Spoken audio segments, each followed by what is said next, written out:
ప్రియ రక్షకుడైన దేవుని పేరట మీ అందరికీ శుభాభివందనములు తెలియజేసుకుంటున్నాను.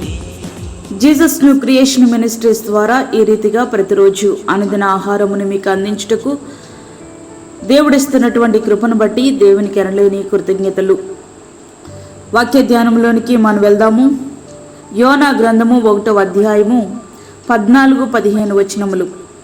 వారు, యెహోవా, నీ చిత్త ప్రకారముగా నీవే దీని చేసితివి, ఈ మనిషిని బట్టి మమ్మను లయము చేయకుందువు గాక, నిర్దోషిని చంపితురన్న నేరము మా మీద మోపుకుందువు గాక అని యెహోవాకు మనవి చేసుకునిరి.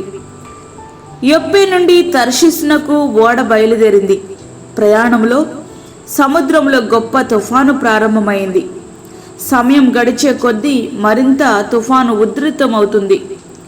ఓడ బద్దలైపోయే స్థితికి చేరింది. ఓడలోని వారంతా వారి వారి దేవతలకు ప్రార్థించడం మొదలుపెట్టారు. ఓడలోని వస్తువులన్నిటినీ సముద్రంలో పారవేసి ఓడను తేలిక చేసే ప్రయత్నం చేశారు. అయినా ఫలితం శూన్యం. అదిట్లా ఉండగా జీవము గల దేవుని సేవకుడు మాత్రం పొంచి ఉన్న ప్రమాదమును అధిగమించే వాటిలో భాగంగా ఓడ అడుగు భాగంలో గాఢముగా నిద్రపోతున్నాడు. అన్యుడైన వ్యక్తి, ఓ ఈ నిద్రపోతా, లేచి నీ దేవునికి ప్రార్థించు అంటూ ప్రవక్త అయిన వ్యక్తిని లేపాల్సి వచ్చింది. ఈ ఉపద్రవము ఎవని వలన సంభవించుతుందోనని చీట్లు వేస్తే అది యోనా గారి మీదకే వచ్చింది. అట్లాంటి పరిస్థితులలో అన్యుల మధ్య తాను ఆరాధించే దేవుడు ఎంతటి అత్యున్నతుడో సాక్ష్యమిస్తూ ఉపద్రవానికి కారణము, దాని పరిష్కారాన్ని కూడా చెప్పుకొచ్చారు యోనా గారు. అతడు వారితో ఇట్లనను, నేను హెబ్రీయుడను, సముద్రమునకును భూమికిని సృష్టికర్త అయిన ఆకాశమందుండు దేవుడయ్యున్న యెహోవాయందు నేను భయభక్తులు గలవాడనయ్యున్నాను. తాను యెహోవా సన్నిధిలో నుండి పారిపోతున్నట్టు అతడు ఆ మనుషులకు తెలియచేసి ఉండెను గనుక వారు ఆ సంగతి తెలుసుకుని మరింత భయపడి, నీవు చేసిన పని ఏమని ఆయనను అడిగిరి. నన్ను బట్టియే ఈ గొప్ప ఉపద్రవము, గొప్ప తుఫాను మీ మీదకి వచ్చినని నాకు తెలిసి ఉన్నది.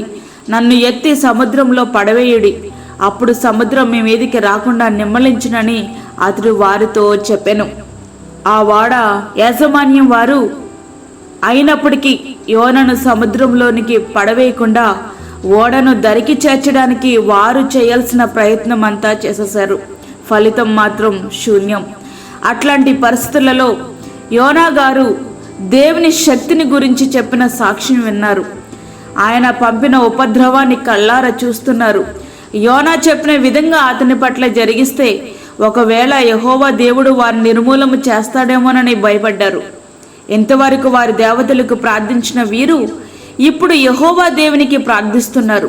యెహోవా, నీ చిత్త ప్రకారంగా నీవే దీన్ని చేసితివి, ఈ మనిషిని బట్టి మమ్మను లయము చేయకుందువుగాక, నిర్దోషిని చంపితురన్న నేరం మా మీద మోపుకుందువు గాకని యెహోవాకు మనవి చేశాను. ప్రియ స్నేహితుడా, వాక్యం వింటున్నటువంటి ప్రియ దేవుని బిడ్డ, అన్యులైన వారికి యెహోవా దేవుడంటే ఎవరో కొన్ని గంటల్లోనే అర్థమైంది. ఆయన శక్తిని వారు గ్రహించారు. ఆయన కనికరం కొరకు వారు ప్రార్థిస్తున్నారు. మరి క్రైస్తవులమని చెప్పుకునే మన జీవితంలో సంవత్సరాలు గతించిపోతున్నాయి, కానీ ఆయన ఏమై ఉన్నాడో నేటికి మనకు అర్థం కావట్లేదు. అట్లాంటి స్థితిలోనే మనం ఉన్నాము కదా.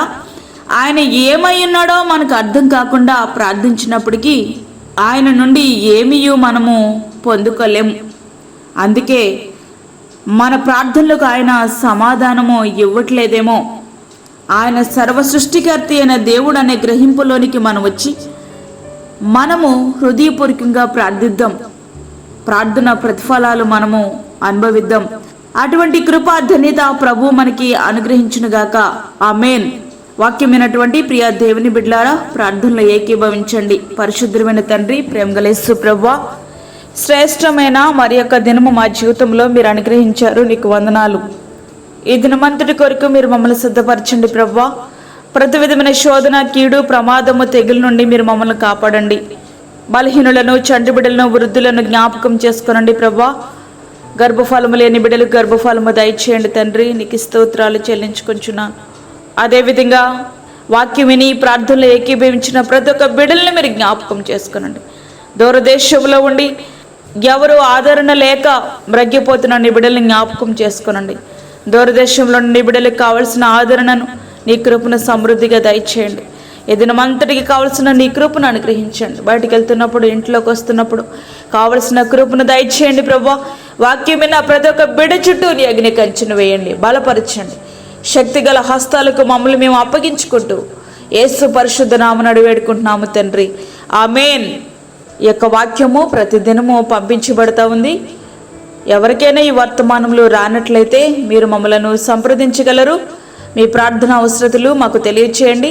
మా ఫోన్ నెంబర్ 9177377559. దేవుడు మిమ్మును మీ కుటుంబమును దీవించునుగాక. ఆమేన్. దేవుని సేవలో మీ సహోదరి అన్నామణి సాల్మన్. మరిన్ని వీడియోస్ కొరకు మా ఛానల్ని సబ్స్క్రైబ్ చేయండి, షేర్ చేయండి, లైక్ చేయండి. దేవుడు మిమ్మల్ని దీవించునుగాక. ఆమేన్.